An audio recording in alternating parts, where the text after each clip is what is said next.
നമസ്കാരം. പകുതി വിലയ്ക്ക് ഇരുചക്ര വാഹനം ഉൾപ്പെടെയുള്ള സാധനങ്ങൾ നൽകാമെന്ന വാഗ്ദാനത്തിൽ കുടുങ്ങി ഈരാറ്റുപേട്ട ബ്ലോക്ക് പരിധിയിൽ പണം നഷ്ടമായവർ നിരവധിയാണ്.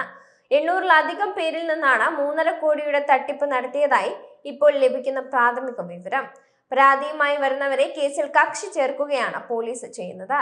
ഇനിയും കൂടുതൽ പേർ പരാതിയുമായി വരാനും സാധ്യതയുണ്ട്. പ്രതി അനന്തകൃഷ്ണനെ ശനിയാഴ്ച ഈരാറ്റുപേട്ടയിൽ കൊണ്ടുവന്നെങ്കിലും മറ്റക്കാട് ഭാഗത്താണ് തെളിവെടുപ്പ് നടത്തിയത്. ഈരാറ്റുപേട്ടയിലെ ഓഫീസിൽ കൊണ്ടുവരുമെന്ന് കരുതി പലരും കാത്തു നിന്നിരുന്നു. ഏകദേശം 1 വർഷം മുമ്പാണ് പൂഞ്ഞാർ റോഡിൽ MLPSന് സമീപത്ത് സൊസൈറ്റി ഓഫീസ് ആരംഭിച്ചത്.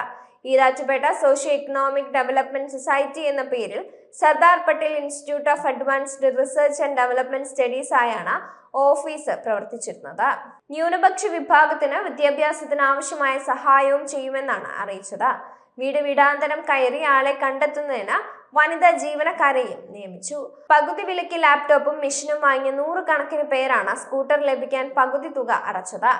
ആദ്യം ബുക്ക് ചെയ്ത കുറച്ചു പേർക്ക് വാഹനം കൊടുക്കാൻ 2 മാസം മുമ്പ് PTMS ഓഡിറ്റോറിയത്തിൽ മുഴുദിന പരിപാടി ഇവർ സംഘടിപ്പിച്ചിരുന്നു. രാഷ്ട്രീയ മേഖലയിലെ പ്രമുഖർ ഉദ്ഘാടനത്തിനായി എത്തിച്ചേരുകയും ചെയ്തു. അനന്തു അറസ്റ്റിലായതിനെ തുടർന്ന് ഓഫീസ് പൂട്ടി പോലീസ് സീല് വെച്ചതോടെയാണ് തട്ടിപ്പ് മനസ്സിലാക്കി പരാതിയുമായി നിരവധി ആളുകൾ സ്റ്റേഷനിലെത്തുന്നത്. പരാതിയുടെ എണ്ണം അനുദിനം വർദ്ധിച്ചു വരികയാണ് എന്നത് കേസ് കൂടുതൽ സങ്കീർണമാക്കുന്നുണ്ട്. പാതിവില തട്ടിപ്പിൽ മുഖ്യപ്രതി അനന്തകൃഷ്ണൻ മിക്ക രാഷ്ട്രീയ പാർട്ടികളെയും പണം നൽകി സന്തോഷിപ്പിച്ചതായും വിവരങ്ങൾ വരുന്നുണ്ട്. ഇക്കാര്യം അനന്തുവിന്റെ അഭിഭാഷകയും കോൺഗ്രസ് നേതാവുമായ അഡ്വക്കേറ്റ് ലാലി വിൻസെന്റ് ആണ് ശരിവെച്ചത്.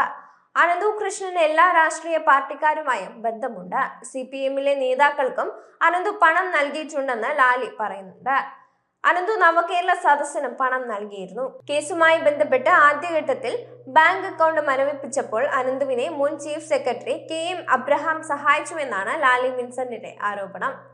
കേസിൽ ഉൾപ്പെട്ട KN ആനന്ദകുമാർ മുങ്ങിയതായും സൂചനയുണ്ട്. സായി ഗ്രാമം ഗ്ലോബൽ ട്രസ്റ്റിന്റെ എക്സിക്യൂട്ടീവ് ഡയറക്ടറാണ് ആനന്ദകുമാർ.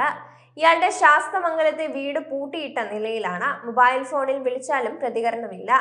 നേരത്തെ പാതിവില തട്ടിപ്പിൽ കണ്ണൂരിൽ രജിസ്റ്റർ ചെയ്ത കേസിൽ ആനന്ദകുമാറിനെ പോലീസ് പ്രതി ചേർത്തിരുന്നു. മൂവാറ്റുപുഴയിലെ കേസിലും ആനന്ദകുമാർ മുഖ്യപ്രതിയാകുമെന്നാണ് പോലീസ് നൽകുന്ന വിവരം. ആനന്ദകുമാർ ചെയർമാനായിരുന്ന NGO കോൺഫെഡറേഷനാണ് അനന്തകൃഷ്ണനെ സ്കൂട്ടർ വിതരണത്തിന്റെ ചുമതല ഏൽപ്പിച്ചതെന്നാണ് പോലീസ് കണ്ടെത്തിയത്.